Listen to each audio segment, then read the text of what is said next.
Hey, fourth graders, it is Wednesday the 14th. We're going to do these next 2 days like we did Monday and Tuesday, where we spend 2 days on lesson 2.11. And so we are going to not do the unlock the problem or the extra example. We're going to move on into the share and show. We're going to use partial product when we are solving this. However, I have told you guys that if your parents have shown you standard algorithm, or if a teacher has shown you standard algorithm when you've been in class or something like that, that is 100% fine to use. What I would encourage you to do is stop or pause the video, work through a couple of problems, then check them with me. And just make sure you're getting them right. It's not going to hurt for you to know partial product and standard algorithm when it comes to checking your work and things like that. All right, so we have moved on. What do you notice about number 2, number 3, and number 4? The numbers at the top are bigger, right? So we're doing 3 digits and then 4 digits. So you're still doing partial product. You're still able to do that box method on this, but it just uses more boxes. So we're gonna do all 3 of these, okay? 2, 3, and 4. So if you wanna try it using standard algorithm and then come back and check your work, you can do that. So if I'm just gonna see about what this is gonna be, I'm gonna go to the highest place value and round to that highest place value. So it's got hundreds. I'm going to round to the nearest hundreds, which would be 600 times 4. So I know it would end in 2 zeros if it was 600 times 4. And 6 times 4 is 24. So my answer should be close to 2,400. If it's not, I'm going to rework it. So you still write it in expanded form, just like you did when it was 2 digits, which would be 600 plus 0 plus 3, all times 4. Now remember, we put our lines for our boxes where the plus sign was, so you just have 2 of those.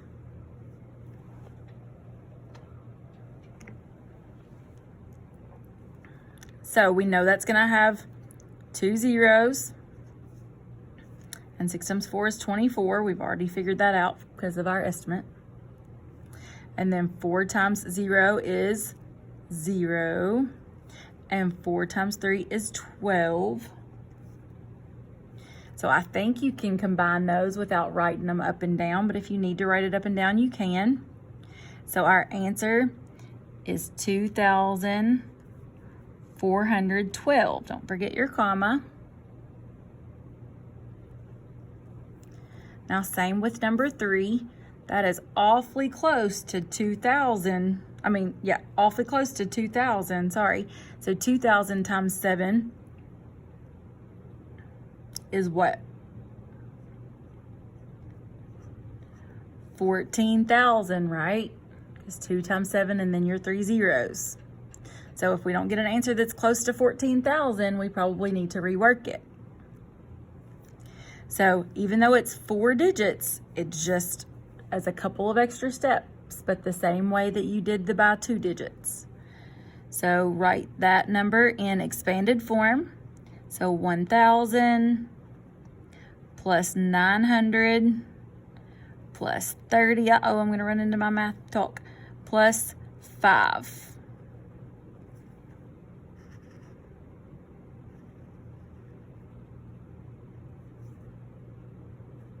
Put your lines where the plus signs go, and all of it is times 7. So 7 times 1,000 is 7,000. 7 times 900, you know it's going to end in 2 zeros, and then 7 times 9, 1, 2, 3, 4, 5, 6, 7. Everything on this side is the tens place, so that's 60. Everything on this side is the ones place, so that's 3, 63. You know this one's gonna have a 0. 7 times 3 is 21, so 210. And then 7 times 5 is 35. I made that pretty small, okay? Now, I might be able to combine some of these things in my head, but if it gets confusing, just write them straight down. So 7,000 plus 6,300 plus 210 plus 35. Remember to line up that ones place. So 0 plus 0 plus 0 plus 5 is 5. 0 plus 0 plus 1 plus 3 is 4. 0 plus 3 plus 2 is 5. And 7 plus 6 is 13. So 13,545. I really, really want you to pause the video and do number 4 without me. But if you still want one more practice problem, we'll do it together. So that rounds to approximately 8,000. 8,000 times 5 is 40,000. So our answer should be close to $40,000.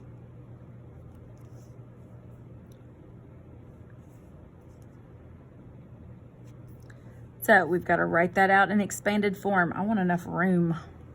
I'll do it up here. I'm drawing my arrow so I know where to worked it out. So 8,000 plus 300 plus 20 plus 6 all times 5. Draw your lines where your plus signs are. Then you just start doing the multiplication. You know that ends in 3 zeros. And 5 times 8 is 40. You know that one ends in 2 zeros. 5 times 3 is 15. You know that one ends in 1 zero. And 5 times 2 is 10. And 5 times 6 is 30. So, if you look, you can probably put some of these together. Like these two could be 1,600. Throw that with the 40 and the 30.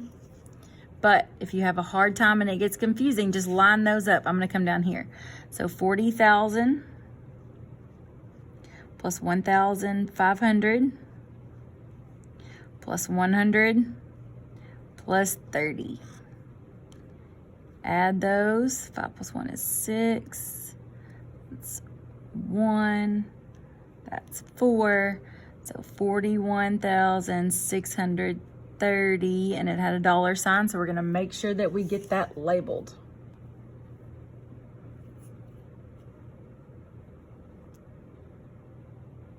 Okay, on your own, I want you to try number 6. Think about number 6. I want you to try it. What would you do there? My first thought is, ooh, it has 2 zeros. So I know that my answer is going to end in 2 zeros. So at that point, I can either leave the zeros and do the partial product with the zeros, or I can drop those zeros down, do 29 times 7, and put it here. So if I did it just how I learned up here, I would be doing 2,000 plus 900 plus 0 plus 0, all times 7.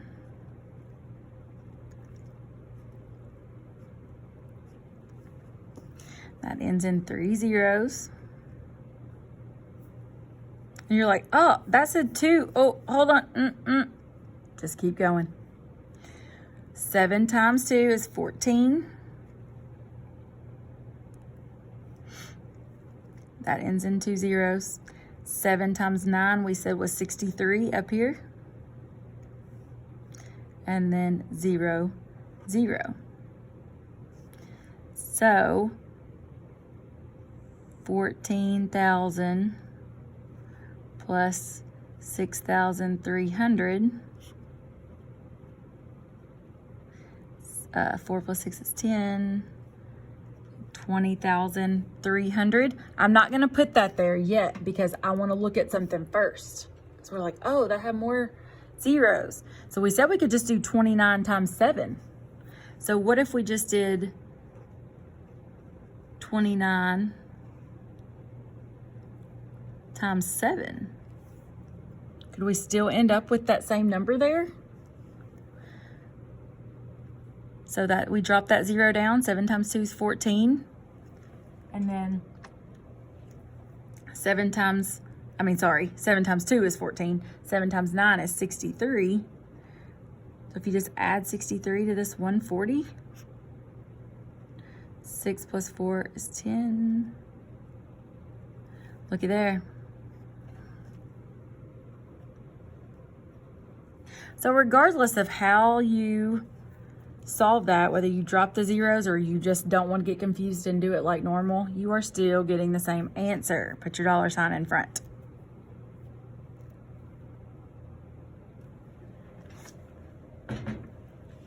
Alrighty, flip to the problem solving on the back. This question, if you know anybody that flies for business, very often this is something that businesses look at all of the time, because if there are airports close to one another or within a couple of hours and they can save lots of money by flying to one that's a little bit further away, they'll do that and, you know, drive an hour versus paying thousands and thousands of extra. And families definitely do this. If they're going to, visit somewhere that could be fairly close, then they could get a car. So this is very real life right here. Airplane tickets to Fairbanks, Alaska will cost $958 each. Airplane tickets to Vancouver, Canada will cost $734 each. How much can the 4 members of the Harrison family save on airfare by vacationing in Vancouver? So they're just looking, they want to go up north, they want to be in the cold, so they're trying to decide which is better. Cheaper, I guess.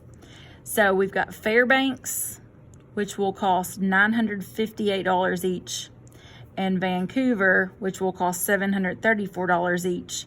How much can the 4 members of the Harrison family save? So we're going to find out how much it is to Fairbanks, how much it is to Vancouver, times each family member, and see how much they could save all together. So if I'm just guessing, that's about $200 difference in each ticket times 4 people. So I'm thinking my answer should be somewhere around $800, which is a lot of money for a family to spend extra on vacation, or to save on a vacation. So if we're looking at going to Fairbanks, we would take our $958 times 4 members of the family. You know it's going to be more, right? Because it starts out, each plane ticket is more. And then you're going to see that's for Fairbanks. I'm going to put a little F up there. And then you're going to find out for Vancouver, it's 734 times 4. That's for Vancouver. I'm going to put a V. You're going to see how much they can save. So you're going to find the difference there. You simply work out those math problems, right? So 900 plus 50 plus 8 all times 4. Drop those 2 zeros. 9 times 4. Remember, you do it the same way. 1, 2, 3, 4. Everything on this side is the 10, so 36. Drop that 0 down. 4 times 5 is 20, so 200. And then 4 times 8 is 32. Add those up. I just move that 200 underneath and then move the 32 underneath there as well. Add those down. 6 plus 2 is 8 and 3.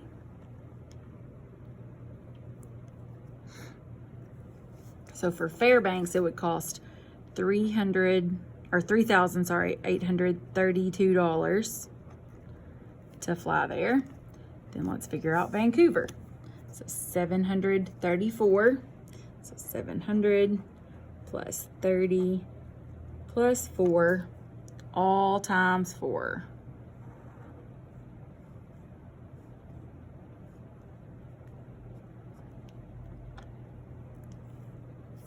And drop those 2 zeros.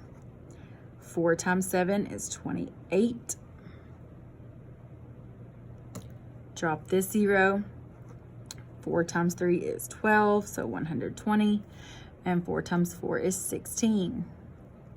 If I'm going really fast, if that seems really fast to you, it's probably because you don't know your multiplication facts as fast as I do. And by 4th grade, you should be able to be pretty close to doing it just like your parents or just like your teacher. All right. I know I always make a big deal out of any kiddo who can beat me if we do like best out of 10 multiplication facts. I make it a pretty big deal if you can beat me. Because sometimes I stumble too and can't, I get mixed up. So sometimes I have kiddos that beat me every year. Add those together. I'm gonna just bring that 120 underneath there and the 16 underneath there. So that's 6, 3, 9, 2. So 2,936. This is for Fairbanks. This is for Vancouver. So now we have to see how much they would save. So we subtract those 2.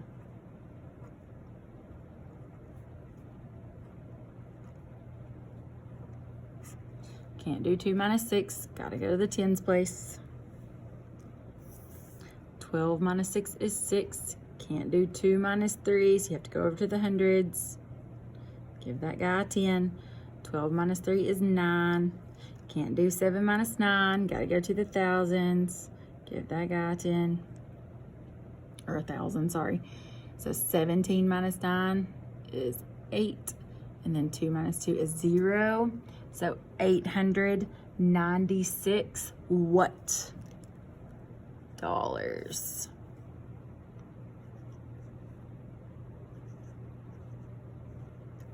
So that was pretty close to our estimate. So our answer is reasonable. So if this asked me to explain, I could say my answer is reasonable because I estimated that the cost would save them, or that they would save about $800. And my answer was within $100 of that.